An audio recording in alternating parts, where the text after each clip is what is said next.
The 1969 Chevrolet Camaro Z28 came off the tow truck like something dragged out of a river. Rust had eaten through both quarter panels. The paint was gone in sheets. The windshield carried a crack that ran almost to the top.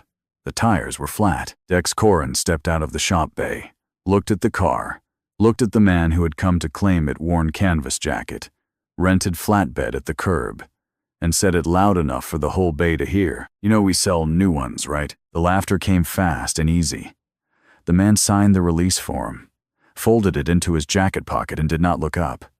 Then he walked to the car and put his hand on the roof, just his palm, flat against the metal. His eyes moved down the length of the body slowly.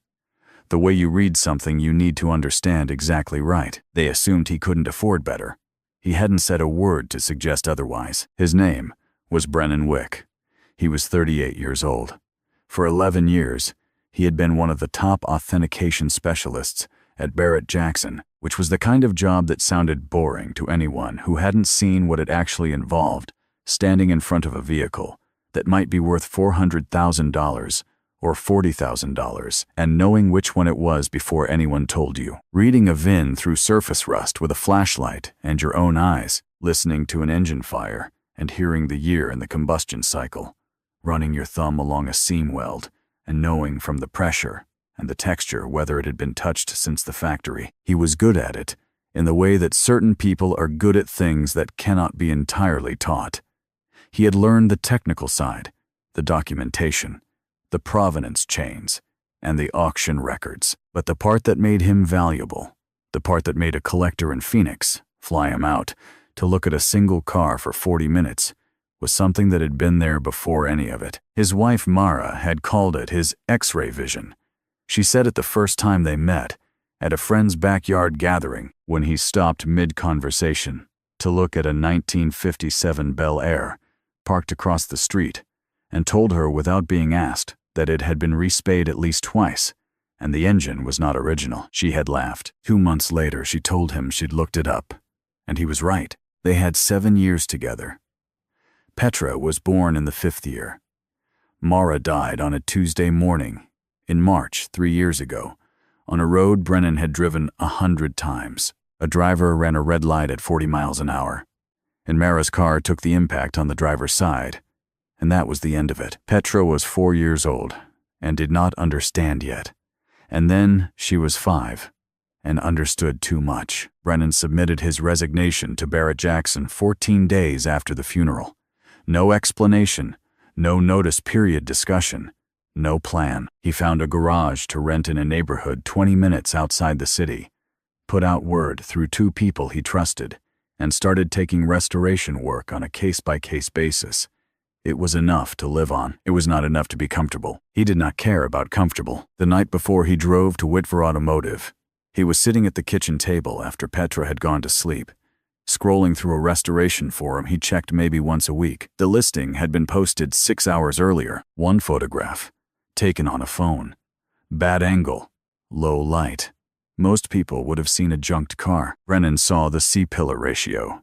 He saw the roofline curve. He saw, in the lower left corner of the frame, a shadow that was not a shadow, a partial VIN stamp pressed into the firewall, half obscured, showing 2 characters he recognized. He sat with it for about 30 seconds.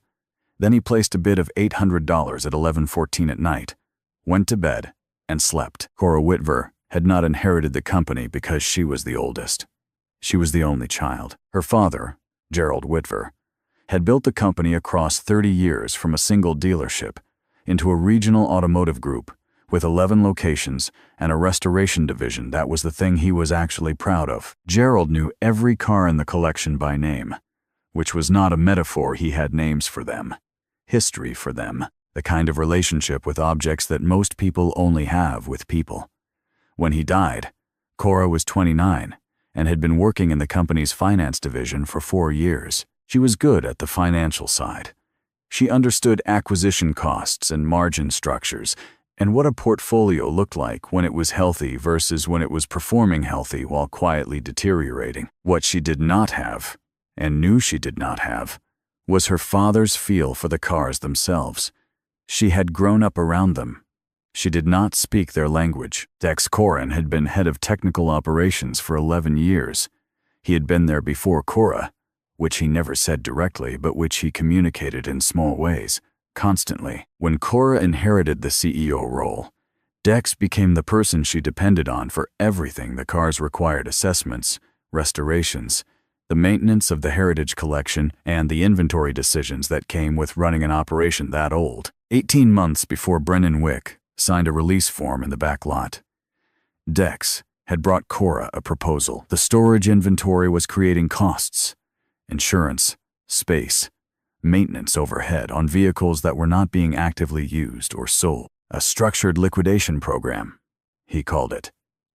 Clean out the non-strategic assets, free up the floor space, simplify the books before the next investor review. It was a reasonable proposal. Cora approved it in a meeting that lasted 20 minutes and signed the authorization that afternoon. What Dex had not put in the proposal was the mechanism. The vehicles would be listed on the company's internal auction platform with a 48-hour window. The minimum bids were set by Dex's team. The only party that ever submitted competing bids was an LLC registered in Delaware, an entity whose owner, if anyone had looked, was the husband of Dex's wife's sister. 6 vehicles had moved through this system without incident. 6 vehicles that Dex had assessed as low value, posted at low prices, and watched land in friendly hands for prices that left room for a quiet resale. The Camaro was supposed to be the 7th. Dex had looked at it the way he looked at all of them: old, deteriorated, a storage problem. His estimate was that it might resell for a few $1,000s in parts, maybe $8,000 to $10,000 to the right buyer if someone cleaned it up. He posted it at $800, which was where he always started, and set the window for 48 hours. He went home for the weekend. On Monday morning, he opened the confirmation email and saw a name he did not recognize. He checked the vehicle file again. Still nothing that concerned him. An old Camaro. He approved the transfer and moved on. He would spend the next 20 days trying to undo that decision. The flatbed truck backed into the lot at 7:43 in the morning. Brennan had driven it from the rental yard himself. He was alone. The Camaro was already sitting at the edge of the lot, where the lot staff had moved it out of the way, out of sight, the way you put things you want to stop looking at. Dex came out when he saw the truck. He brought 2 of his senior technicians with him, which was not something he normally did for a transfer pickup. He reviewed the release form while Brennan stood next to the Camaro, and then he looked at the car, and then he said what he said. The laughter moved through the bay.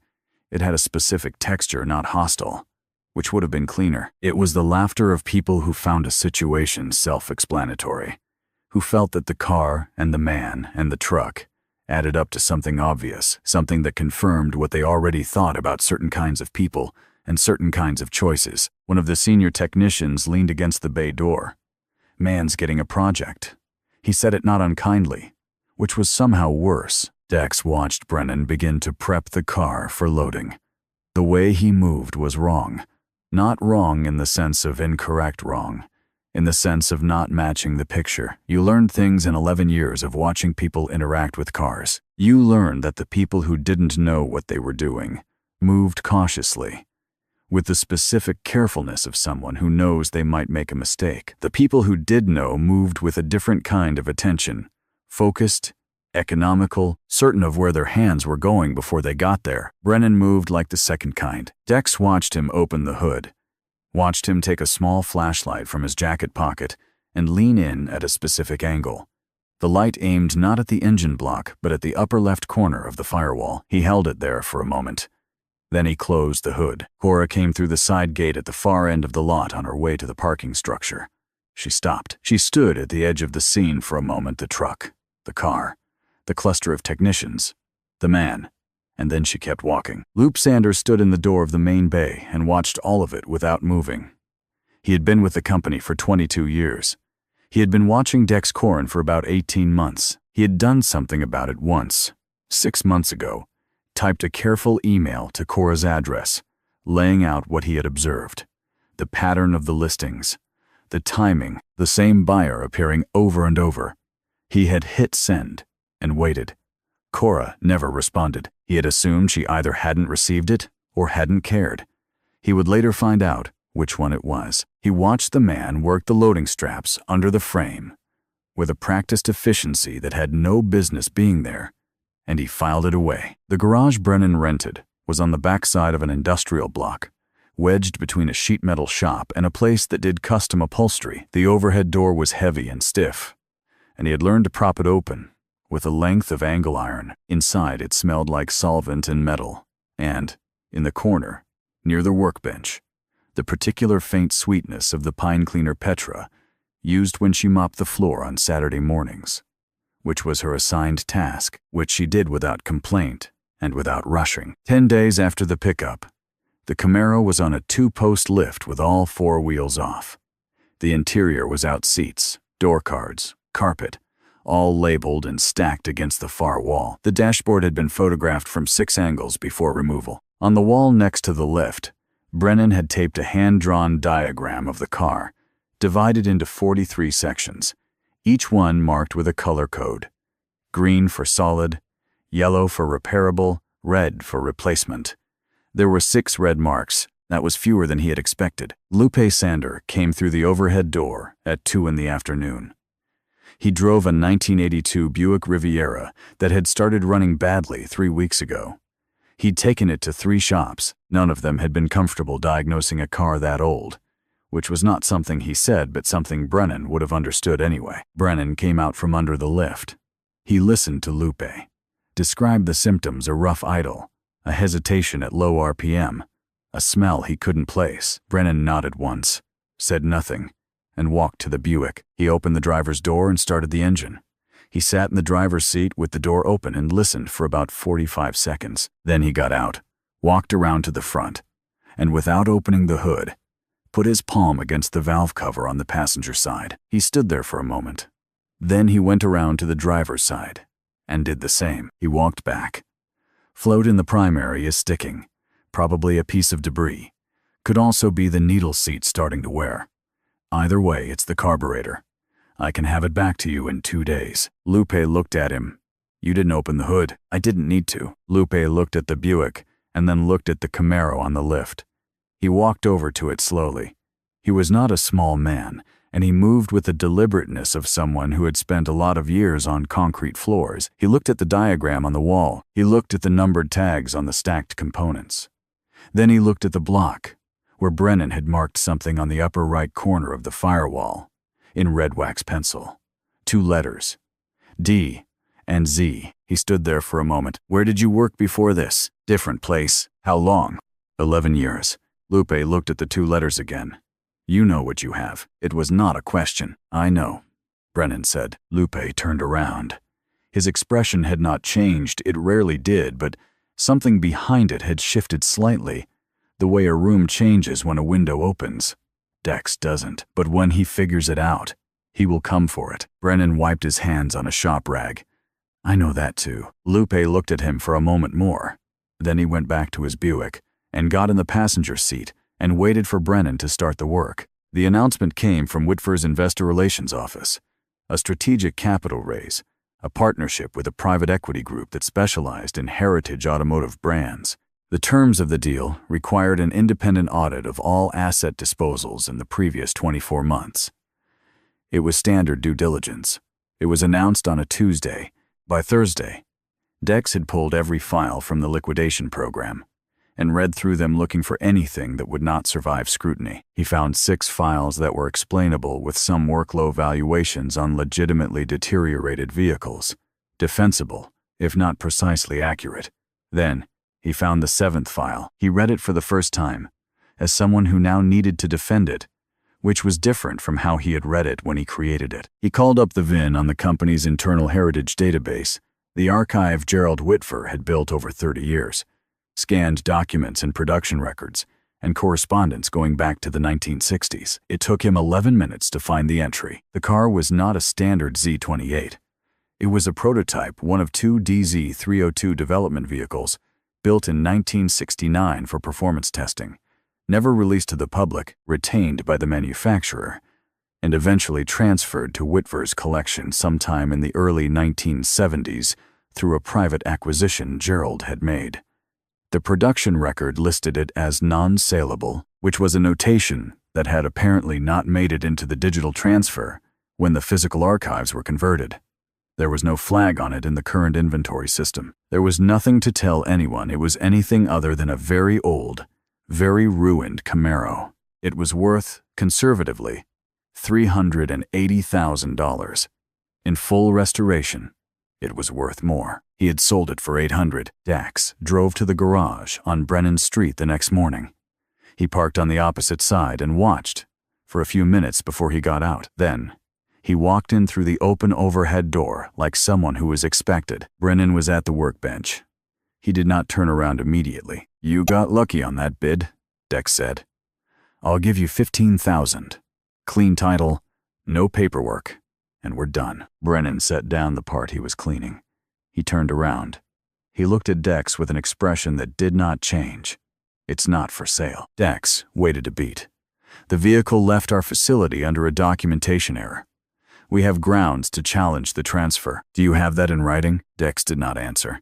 He left. 2 days later, Brennan received a notice from the city's Code Enforcement Division. A complaint had been filed regarding operation of a commercial automotive repair business in a zone classified as light industrial, not prohibited but requiring a specific permit that Brennan had not applied for because he had not known it was required. Operations were suspended pending permit review.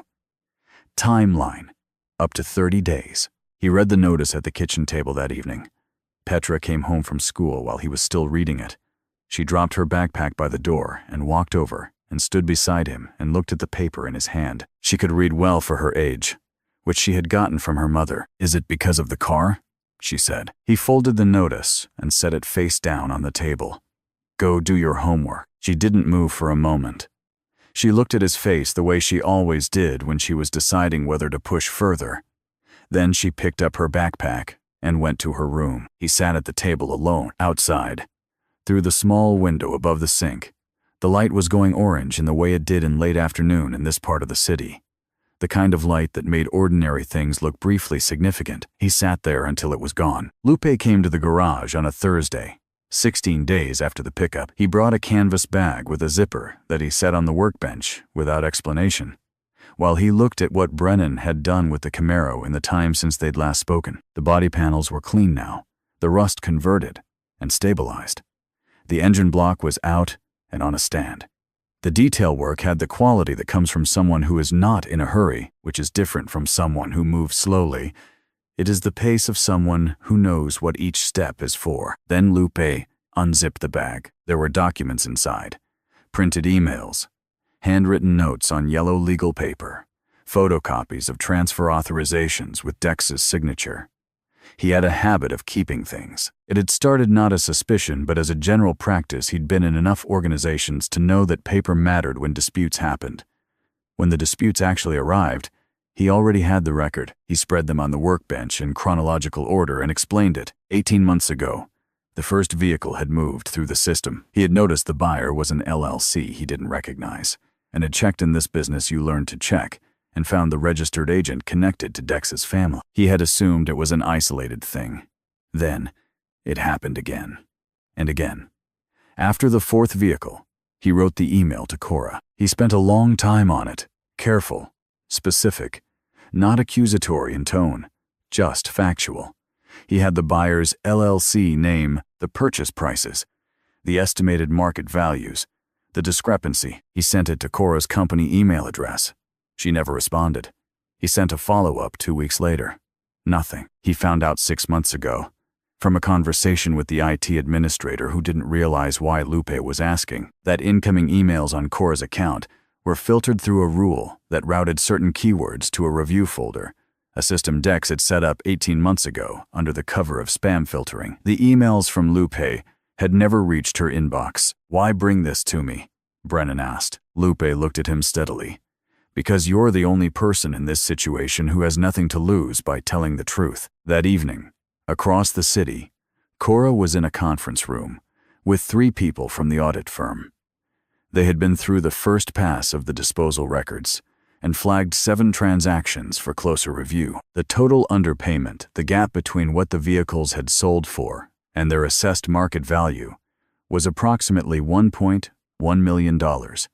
All 7 transactions had been authorized by the same person. She asked the lead auditor who had flagged the transactions. He said one of the purchase records had been brought to their attention by the buyer of the final vehicle. He said the buyer had information suggesting the last vehicle in particular was misclassified. She asked for the buyer's name. The auditor looked at his file. A Brennan Wick. She did not recognize the name. She wrote it down. The lead auditor from the firm came to the garage on a Tuesday morning. He was methodical, introduced himself, explained the scope of his review, asked about the transaction in a tone that was professional and not unkind. Brennan answered everything directly. Yes, he had placed the bid.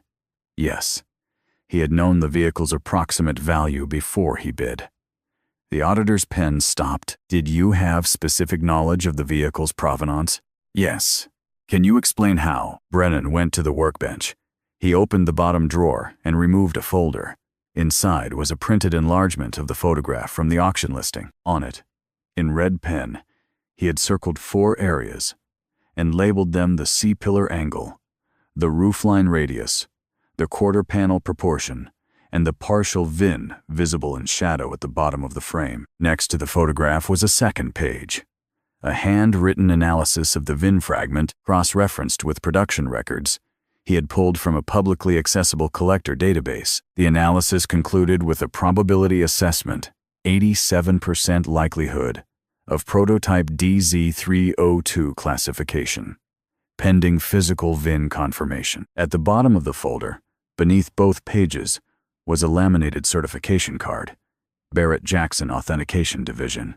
The photograph on it was a younger version of the same face. The name on it was Brennan Wick. The auditor looked at the card for a long moment. He looked at Brennan. He wrote something in his notebook and closed it. That night, Cora sat alone at her desk at 9:45. The audit firm had sent a preliminary summary. Attached to the Brennan Wick transaction note was a scanned copy of the certification card and a brief professional background pulled from industry records. 11 years at Barrett-Jackson. Recognized in 2 trade publications. Left the industry 3 years ago without public explanation. She opened a browser and searched the name. There were articles, show coverage, a few quotes in automotive trade pieces. The most recent result was from 3 years ago. After that, nothing. She pulled up the security camera footage from the back lot. The timestamp read 7:43, 16 days ago. She watched the flatbed reverse in. She watched the man get out, sign the form, put it in his pocket. She watched him walk to the car and put his hand on the roof and run his eyes down the length of the body. She understood now what she had been watching. She closed her laptop. She got her keys. She drove across the city and parked on the street outside the garage and sat in the car for a moment before she got out. The overhead door was up. The light inside was the particular yellow of fluorescent bulbs, and in it, the Camaro's bare metal body caught a dull shine that made it look like something being recovered, rather than something abandoned. She walked to the door. Brennan was sitting at the workbench, reading something. He looked up. He did not look surprised. She told him she needed to understand what he knew, and when he'd known it. He answered everything plainly. She asked about the folder. He walked her through it, the photograph, the analysis, the VIN fragment. When she got to the certification card, she stopped for a moment. She asked why he hadn't said anything sooner.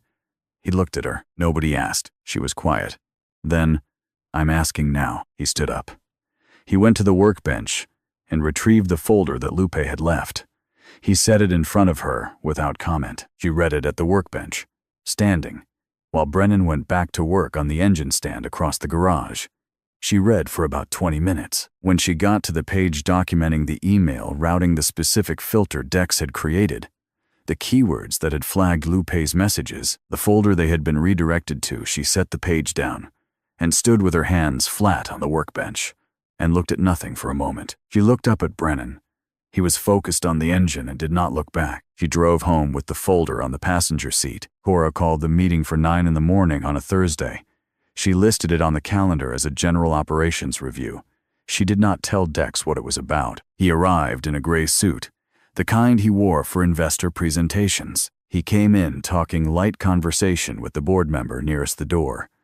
A comment about the parking structure is the kind of ease that belongs to a man who has been in this room many times and intends to be in it many more. He sat at the end of the table nearest the door, which was where he always sat. Brennan sat in a chair along the wall. He was not at the table. He had a folder on his lap and a paper cup of coffee on the floor next to the chair. He did not look at Dex. Dex looked at him once, briefly, and then looked away. Cora opened the meeting without preamble. 7 transactions over 18 months. Total assessed underpayment against fair market value, $1.1 million.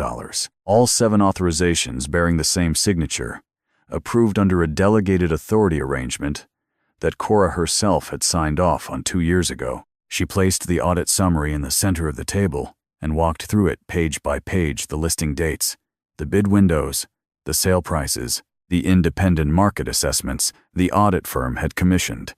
She did not editorialize. She read what was there. Dex listened with the specific attentiveness of someone who has already prepared their response. When she stopped, he spoke without hesitation. The valuations had been conservative, which was a documented approach to distressed condition assets and would hold up under scrutiny. The assessment team had known limitations he had flagged in quarterly reports. He could pull those reports if needed. The process had followed the authorization framework Cora had approved. He was not defensive. He was explanatory, which was more dangerous. He paused, and then said that there was another aspect worth examining. He looked at the board. He did not look at Brennan yet. He said that the final vehicle in the series had been purchased by someone with undisclosed prior knowledge of the asset's value. He said the bid window was 48 hours, and the starting price was set by his team before any outside party had access to the lot. He said that if someone with specialized knowledge had used that knowledge to acquire an asset below fair market value, that was a form of opportunistic acquisition that the company might have legal grounds to revisit. He looked at Brennan then. I think we should ask who's really under review here. The room stayed with him. 2 board members exchanged a glance. It was a good move. It redirected without acknowledging anything, and it put Brennan in the position of defending himself in a room full of people who didn't know him. Cora let the silence sit for 4 seconds. Then she said, "The emails, Dex." She placed the log sheet on the table in front of him. It was a single printed page, the IT system record of an email filter, with the creation date at the top, the routing criteria in the middle, the destination folder at the bottom. Lupe Sanders' address appeared in the criteria field as a keyword. Below that, 2 entries, 2 emails sent to Cora's inbox, both redirected on arrival, both sitting unread in a folder Cora had not known existed until 4 days ago. The creation date of the filter was 3 days before Lupe's first email. Dex looked at the page. He looked at it for long enough that looking at it became the thing everyone in the room noticed. He picked it up. He set it down. He looked at Brennan. His voice stayed even. He knew the vehicle's value before he bid. That's market manipulation. If we're discussing the integrity of these transactions, we should start there. Brennan reached into the folder on his lap. He removed a document tabbed, bound with a binder clip. He leaned forward and set it on the table and pushed it to the center without standing up. Page 3, he said. He sat back. He did not look at Dex. He did not look at the board. He looked at the paper cup on the floor next to his chair. The board member nearest the folder reached for it. She turned to page 3. She read it. She turned it so the member beside her could see. That member read it and did not pass it along. Instead, she looked up, first at the table, then at Dex. The room went quiet in the way rooms do when the argument is over, and no one has said so yet. Page 3 was the formal authentication report. It had been prepared by an independent specialist firm over 4 days, working from photographs, the physical VIN, and production documentation Brennan had located in a publicly accessible collector archive. It identified the vehicle as a 1969 Chevrolet Camaro Z28 prototype, DZ302 specification, 1 of 2 produced, retained in private collection from 1971. Current fair market value in unrestored condition, $380,000 to $420,000, with full professional restoration. $600,000 to $700,000. On the next page was the production record from the Whitver Heritage Archive, scanned from the physical file Gerald Whitver had kept. At the bottom, in Gerald's handwriting, "Do not sell. This one is different," someone at the table said, quietly. Gerald knew. No one answered that. No one needed to. The board member who had read it first set it down in the center of the table where everyone could see it. She looked at Dex. He was looking at the wall above the window, which was not the wall. It was just a direction that wasn't anyone's face. What had undone him was not greed. Exactly. What had undone him was the limit of what he knew. He had spent 11 years in that building, understanding cars at the level most people do, competent, experienced, but not beyond a certain ceiling. He had known the Camaro was old and deteriorated. He had known old and deteriorated things could sometimes be sold for more than they were listed for. He had not known, could not have known with the knowledge he had, that what sat in the back lot was something Gerald Whitver had protected in a handwritten note for 50 years. Brennan had known in 30 seconds from a badly lit photograph. That was the distance between them, and it had just been made visible to everyone in the room. The LLC trace took the investigating firm 11 minutes. It was registered in Delaware through a service company, which was common enough, but the registered agent's filing listed a secondary contact, who was Dex's brother-in-law. The brother-in-law had purchased 6 vehicles over 18 months through the LLC. He had resold 5 of them. The 6th was still in a storage unit in New Jersey. The board voted 8-1. The single opposing vote was Dex's proxy seat, which he had held by board appointment for 6 years, and which no one had thought to revoke before the vote. An oversight that was corrected the following morning. The motion referred the matter to the State Attorney General's office for review of potential securities fraud related to the misrepresentation of assets under an active investor acquisition process. That language had been suggested by Whitver's outside counsel, who joined the meeting by phone for the last 15 minutes and did not speak except to offer that single recommendation. Dex left without collecting anything from his office. His keycard was deactivated while he was in the elevator. Afterward, the room cleared quickly, the way rooms do when a long pressure releases. Board members gathered their things and spoke in low tones and did not linger. Cora stayed at the head of the table and watched them go. When the last person left, she sat alone for a moment in the room that still smelled like coffee and turned paper. Then she went to find Brennan. He was in the hallway by the elevator, standing with his hands in his jacket pockets. He had his folder under one arm. He looked like someone who had no particular place to be, which was different from looking like someone with nothing to do. Cora said the car was his, legally, entirely, without condition or complication. He nodded once. She looked at the floor for a moment. "I watched them, in the lot, and I kept walking." "You didn't know," he said. "I should have asked." She looked up at him. "I'm sorry." He was quiet for a moment. Not the quiet of someone withholding something, but the quiet of someone placing something in the right position before setting it down. "Apology accepted," he said. The elevator arrived. Neither of them moved immediately. Then Brennan pressed the button for the lobby. Cora stepped in beside him. They rode down without speaking, which was not uncomfortable in the way silence between strangers is. It was the silence of 2 people who have said what needed saying and are now simply occupying the same space. In the lobby, Petra was sitting in a chair with her backpack on her lap, reading a book she had brought from school. When she saw her father come through the elevator doors, she closed the book and stood up. She looked past him at Cora, who had come out a step behind. Petra looked at the woman with the directness of a 7-year-old, who has not yet learned to disguise observation as something polite. "Are you the one who owned the car before?" Cora said. "I was." Petra considered this. "Daddy's making it beautiful again." Cora looked at the girl. She looked at Brennan.